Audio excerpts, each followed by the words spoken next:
Police আইনগতভাবে কখন করতে পারে, এক নম্বর যদি ম্যাজিস্ট্রেটের কাছ থেকে পারমিশন নিতে হবে তাকে, যদি কোনো একটা অ্যাসেম্বলিকে ডিসপার্স করার জন্য সেটি করতে হয়, কিন্তু সেরকম কোনো আদেশ আমরা দেখতে পাইনি।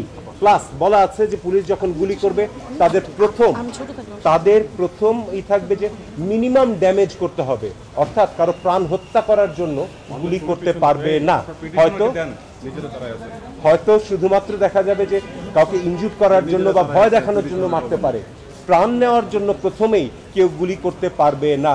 আপনারা পত্রপত্রিকায় দেখেছেন যে প্রচুর মানুষ, হাজার হাজার মানুষের দৃষ্টিশক্তি ওই ছড়রা লেগে গেছে, ওটা কিন্তু পায়ের দিকে মারলে বা নিচের দিকে মারলে হওয়ার কথা নয়।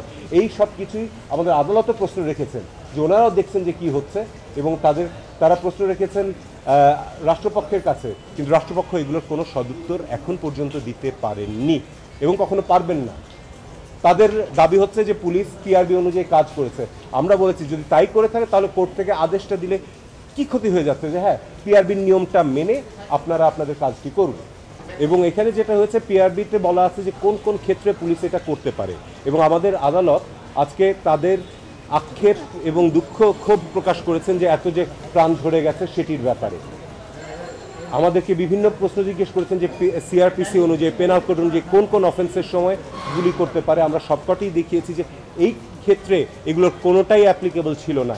একজন দাগী আসামি যে পালিয়ে গিয়েছে তাকে ধরার জন্য পুলিশ গুলি করতে পারে, যদি কারো বাড়িতে ডাকাতি চলছে এই অবস্থায় যায় তাহলে গুলি করতে পারে, যদি কোথাও চুরি করছে আগুন দিচ্ছে সেটাতে গুলি করতে পারে। আমরা দেখেছি যে বিটিভির আগুনের সময়, মেট্রোর আগুনের সময়, অথবা এলিভেটেড এক্সপ্রেসও আগুনের সময় সেখানে কোনো গুলির ঘটনা ঘটেনি। গুলিগুলো চলেছে শুধুমাত্র যখন ছাত্ররা বা আন্দোলনকারীরা যখন মিছিল করছিল।